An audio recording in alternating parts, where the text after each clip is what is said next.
The candles flickered like stars caught in a breeze, and the chamber grew quiet with anticipation.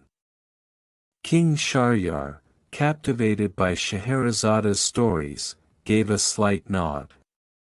She smiled gently and began her next tale.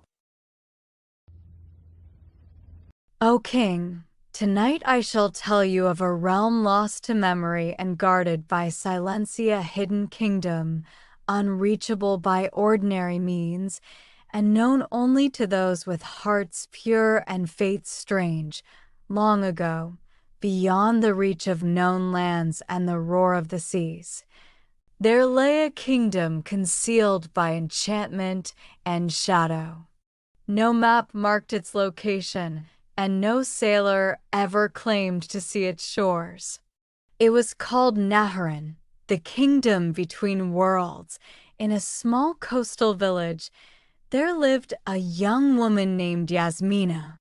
She was the daughter of a fisherman and had never traveled beyond the tidal pools and cliff paths of her home.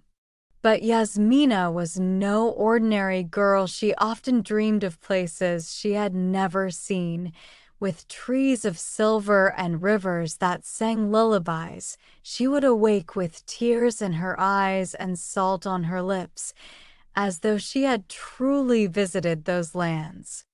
The villagers whispered about her dreams, saying she was touched by the spirits of the sea. Her father, a simple man, told her to forget such foolishness.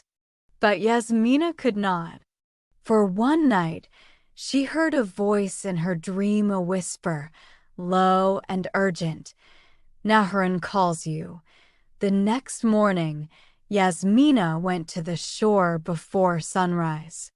There, among the rocks, she found a strange creature, a blue heron, wounded and limping. She carried it home, bandaged its wing, and sang to it the lullabies her mother once sang. As the days passed, the heron began to heal, but it did not leave. It would perch beside her and watch her with unblinking golden eyes. Then one night, as the moon turned full and the waves shimmered like glass, the heron spoke. "You have answered the call. When the tide turns, follow me and I shall lead you to Naharin." Yasmina, though afraid, trusted the heron. When the tide changed at midnight, she followed the bird along the cliffs to a cavern that had never been there before. Inside, the air was warm, glowing with a light that did not come from sun or torch.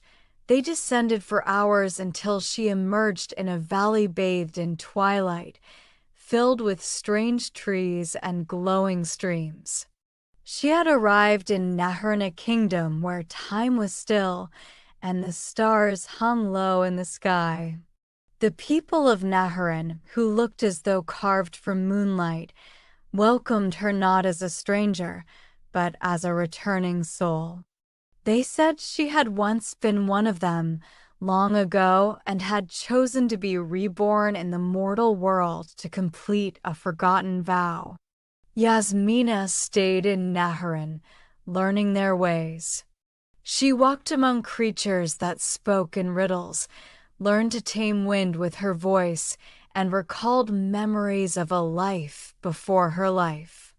She had been a guardian of the border between worlds, and she had returned to take up her place once more. But Naharin was in danger. A dark force known only as the Hunger had begun to creep into the edges of the hidden realm. It devoured light, stole voices, and left only silence behind. The people pleaded with Yasmina to fulfill her ancient promise, to find the key to seal the breach forever. Guided by the heron, she journeyed through the forgotten corners of Naharin, across forests where every leaf held a memory, across lakes that mirrored not one's face, but one's soul, at last, in a chamber beneath a waterfall of stars. She found the key not of iron or gold, but of memory. It was the memory of love, the lullaby her mother sang, the stories her father told, the wind on the cliffs and the salt of tears. She held these in her heart and returned to the breach. There, she faced the hunger. It towered above her, a thing of smoke and endless mouths, but as she sang the lullaby, her voice pure and trembling, the hunger recoiled, then howled, and then vanished. The breach closed. Naharain was safe once more. Yasmina was offered a throne, a crown woven of light and song. But she refused. She wished only to return to her village, to her father and the world where she was born. The heron guided her back through the cavern. When she emerged, it was as if no time had passed. Her father was waiting, mending his nets. And from that day on, Yasmina never dreamed of distant lands again. But she often walked the shore, humming softly, with a heron always at her side. And so, O king, the lesson is this: there are places we cannot see with our eyes, only with our hearts.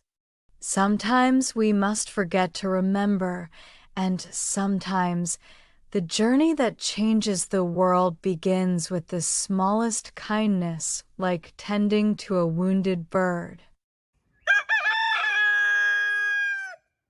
When Scheherazade heard the rooster crow, she decided to stop telling stories. Shahryar smiled and realized that Scheherazade would not tell any more. Of course, he had a new date the next night to continue enjoying the stories of his beautiful wife, Scheherazade.